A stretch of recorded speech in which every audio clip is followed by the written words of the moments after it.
Olá, para você que não me conhece, eu sou Babao Falomi e eu vim hoje aqui trazer para vocês um assunto muito importante, muito interessante, que é diferença entre Candomblé e Umbanda.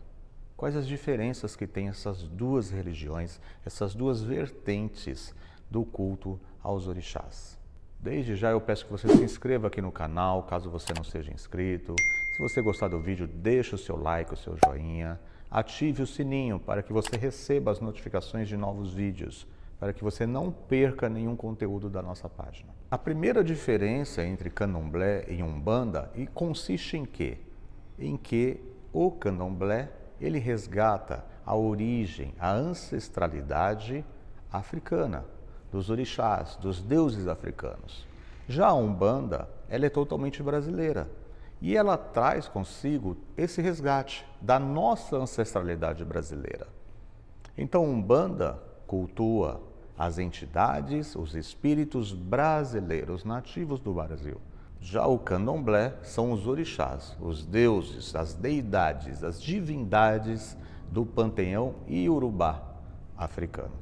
Os orixás africanos tiveram sua passagem pela terra, muitos em forma física, outros em formas de encantados, espíritos, enviados por Olodumare para poder auxiliar os seres humanos aqui na terra. Suas lendas, suas histórias são contadas através de Itãs, que são os contos sagrados desses orixás. Já a espiritualidade brasileira da Umbanda também tiveram a sua vivência aqui na Terra.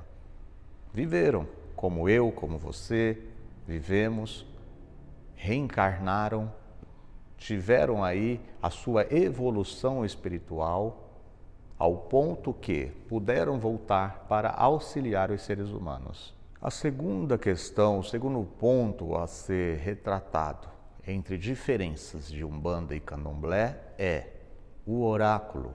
O jogo de búzios, ele é pertencente à religião do Candomblé. Por quê? Porque dentro do jogo de búzios, através do jogo de búzios, são consultados os odus de Ifá, que vêm através das palavras de Ifá, relatando situações, questões trazidas pelos orixás. E esses orixás que vão fazer totalmente a intermediação ali, tanto do problema quanto da solução deste problema. Então, se trata de Odu de Ifá, se trata de orixá, a gente entende que não é brasileiro. Isso é africano, nigeriano. Já na Umbanda não se tem oráculo, porém, na Umbanda, as entidades incorporadas em transe no corpo dos médiuns, elas falam, diferente dos orixás africanos que não falam. Então, as entidades da Umbanda, elas mesmas falam, os guias da Umbanda, eles mesmos falam, eles mesmos orientam, eles mesmos prescrevem todo o ritual que será feito, das coordenadas, das orientações. Então, não há uma necessidade de oráculo dentro da Umbanda, porque os espíritos brasileiros, os espíritos da Umbanda, eles falam, eles se comunicam. Aí muitas pessoas perguntam, mas eu já fui no terreiro de Umbanda e o pai de santo, a mãe de santo jogou búzios para mim. Por quê? O que acontece muitas das vezes é que esse pai de santo, essa mãe de santo, eles passaram pelo Candomblé. Eles foram iniciados para o orixá, eles tiveram a sua vivência dentro do Candomblé e possivelmente têm até hoje. Só que eles optaram em não ter um terreiro de Candomblé e continuar tocando a sua Umbanda, continuar levando a sua casa de Umbanda, seu axé de Umbanda adiante. Então você vai sim se deparar com muitos babalorixás e alorixás de Umbanda que jogam o búzio, que jogam o jogo de búzios. E está tudo bem, não tem nada de errado com relação a isso. Como também você vai se deparar com muitos sacerdotes, babalorixás e alorixás do Candomblé que incorporam, tem giras, sessões, toques para suas entidades de Umbanda. Porém, eles não levam o terreiro de Umbanda à frente, eles levam o terreiro de Candomblé. E está tudo certo. Nem toda casa de Candomblé é puramente Candomblé e nem toda casa de Umbanda é puramente Umbanda. Por conta dessa troca que já houve com muitas pessoas no passado e ainda acontece nos dias de hoje. Terceiro ponto muito importante falar da diferença entre Umbanda e Candomblé é a forma de se cultuar os seus deuses, tanto os orixás quanto as entidades. No Candomblé, a gente sabe que tem os assentamentos, os ibás, os ojubôs, de os orixás e de toda a sua parte espiritual. Já na Umbanda, esse culto às entidades é feita através das imagens, através do sincretismo religioso, que ainda existe muito dentro dos terreiros de Umbanda, né, onde as pessoas cultuam orixás, vamos dizer assim, a figura de orixás, através de uma imagem de um santo católico. São Jorge é Ogum, né? Oxalá é Jesus Cristo, e assim vai. Está errado? Não está errado, porque foi através desse sincretismo religioso que nós, durante muitos anos, conseguimos lá atrás cultuar a nossa espiritualidade, levar o nosso sagrado adiante. Ou era assim, ou não era de jeito nenhum. Então, de forma inteligente, a espiritualidade, tanto a africana quanto a brasileira, se uniram para que juntas dessem essa ideia, trouxessem essa luz, né, naquele determinado momento, para que os sacerdotes conseguissem dar continuidade aos cultos sagrados. Então a gente entende que dentro da Umbanda, como ela é uma religião 100% brasileira, ela foi criada no Brasil, ela nasceu no Brasil. Os espíritos são brasileiros, as entidades brasileiras, as forças são brasileiras. A gente entende que não existe orixá dentro da Umbanda, puramente como existe dentro do Candomblé, que cultua diretamente os deuses africanos. Então a gente entende que dentro da Umbanda, Oxóssi é tratado como se fosse o caboclo, e assim sucessivamente. As entidades que vêm na Umbanda com o nome de orixás, vêm simbolizando essas forças. Então nós entendemos que dentro da Umbanda existe também um sincretismo religioso, que é essa questão entre orixás e as entidades. Cultua-se as entidades, muitas das vezes, com nomes de orixás africanos, porém é um sincretismo que se faz ali.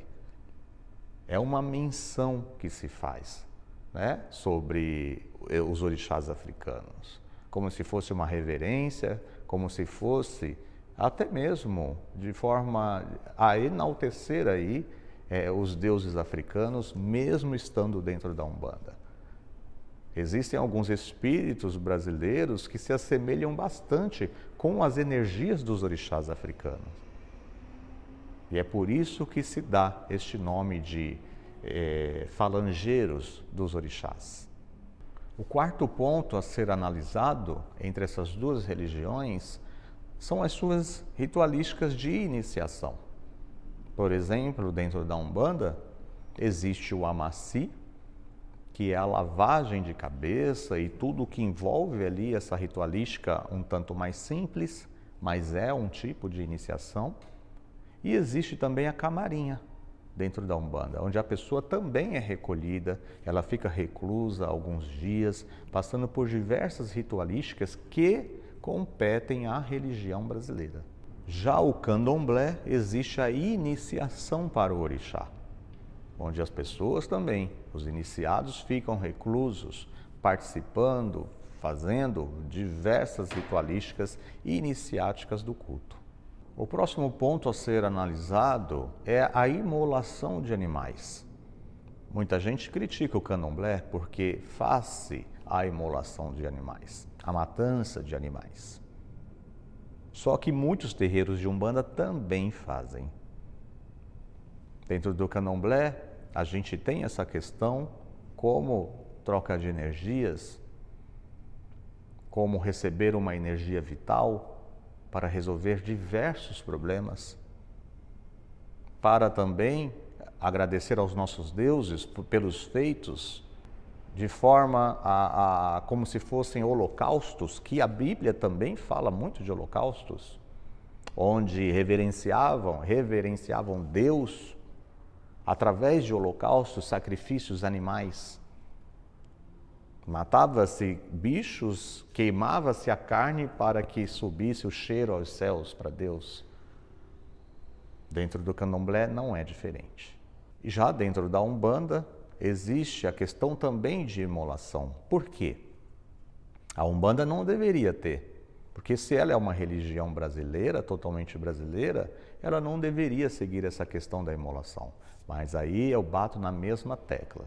Existem muitos sacerdotes de Umbanda que já foram do candomblé ou estão até hoje no candomblé, porém seguem aí levando o sacerdócio somente dentro da Umbanda e não deixam as suas práticas do candomblé. Aplicam ainda as suas práticas de candomblé mesmo dentro do terreiro de Umbanda. Por isso que você vai ver sim terreiros de Umbanda aplicando aí a imolação de animais. E está tudo certo. O último ponto é a questão dos eguns, que ambas religiões veem essa questão de formas distintas.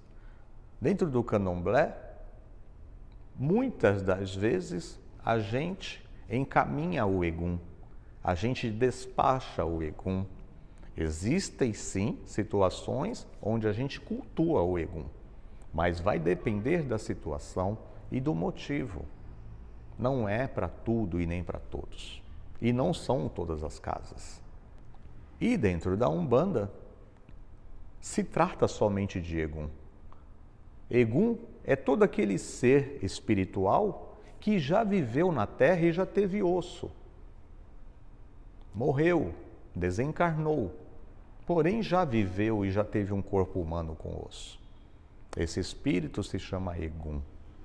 E dentro da Umbanda é sobre isso que a gente fala.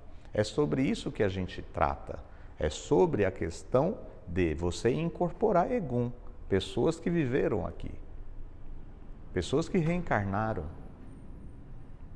Então, as entidades de Umbanda, o caboclo, o preto velho, o baiano, foram encarnados na Terra. Então, só para poder fechar esse assunto de egum, a gente precisa entender que quando você vai se consultar com alguém, quando você joga um búzio e tudo mais, e sai lá porque um egum está... Calma. No Brasil se trata egum, no Brasil se cultua egum, na Nigéria também se cultua egum. Então, nem todo egum é do mal, nem todo egum traz consigo uma força negativa. Precisamos fazer distinção das coisas, separação das coisas, para que não haja confusão. Você precisa entender primeiro o que é que está te tratando mal, o que é que está te causando problema, para depois você criar aí uma imagem negativa sobre aquele assunto. Dentro da Umbanda se cultua egum e se incorpora egum. Como que isso pode ser tão ruim assim? Se você gostou desse vídeo, deixa seu like, compartilha com seus amigos. Se inscreva aqui no canal se você ainda não for inscrito. Ative aqui esse sininho para você receber as notificações e saber aí a postagem de novos vídeos. Axé.